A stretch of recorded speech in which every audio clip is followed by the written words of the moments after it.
A discarded cabinet door makes a window cover. Shipping pallets become walls. In Oakland, California, one artist is using recycled materials to make sure homeless people have a place to call their own.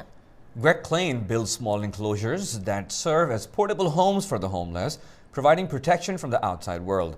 I talked about that with VOA correspondent Michael Sullivan in October. Take a look. This industrial section of West Oakland is dotted with tiny houses designed and built by a local artist. Greg Klein has built and given away at least 20 of these structures. And I like to help them, sure. I mean, it's fun for me. I like to make things, and to do something that makes a big impact in someone's life is good. How did Greg come up with this idea of building homes for the homeless in his community?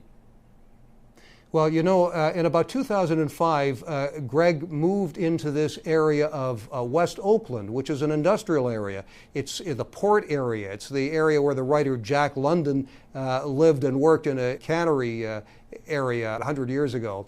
It's a kind of a rough area, a lot of small factories, a lot of freeway overpasses. He moved in there to create an artist studio because the land was very cheap. But he noticed there were a lot of homeless people who would settle in the area as well. And he said one day, one of the homeless people came up to him, it was raining, and asked if he could help provide shelter. Oscar Young got a home and relief from chilly nights on the street. Well, it's better than living on the ground, to tell you the truth, because if it wasn't for Greg, I would be still on the ground. He happened to be experimenting with building small structures. His initial thought was that he could build a small structure just using discarded materials and perhaps sell these. But he had one sitting outside his studio, and he thought, well, I'll let this homeless person sleep in this, and eventually he gave it away.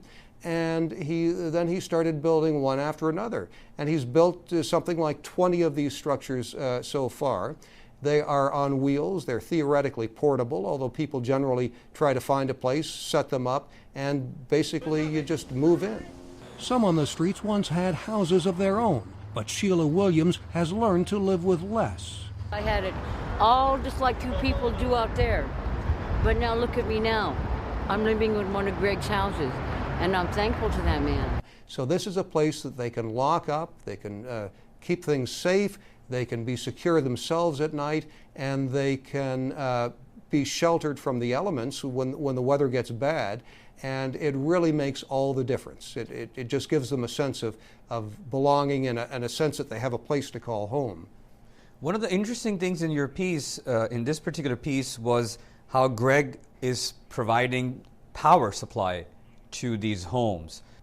That's right, and every one of these homes is a little bit different, but basically he goes out on the street and he finds discarded materials. I put it on light, you know, an old lamp, so you could move it around.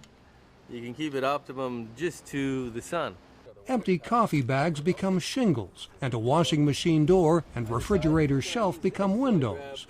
And this area of West Oakland is, because it's abandoned at night, and you know, the factories closed down, there aren't many people, there's a lot of illegal dumping, and people who don't want to pay money to dispose of their materials at the local dump will come out and just dump things on the street. Well, normally the city has to go in and clean this up in the morning, but Greg goes out early some mornings and just sees what he can find. He finds pieces of lumber, you know, wood, discarded refrigerators, doors, discarded campers, all kinds of material, and he puts this together. He goes out to some hardware stores and he buys a few things himself, just some inexpensive wheels or maybe you know, some nails and screws and glue. But other than that, he is using discarded materials. Does he need any kind of permit for this? The city has no objection to what he's doing. Well, you know, theoretically you cannot just create a home and set it on the sidewalk, but the police, I asked the homeless people, have you had problems from the police, which is generally a big problem with homeless people, and they say no. And I think what some of the homeless people are hoping, and what Greg Klein is hoping, is maybe, you know, the city could come up with some vacant land or some areas where these things are fully legal and could even be permitted. But as it is now, they haven't had a problem in these areas. Always great to hear from our LA correspondent Michael Sullivan.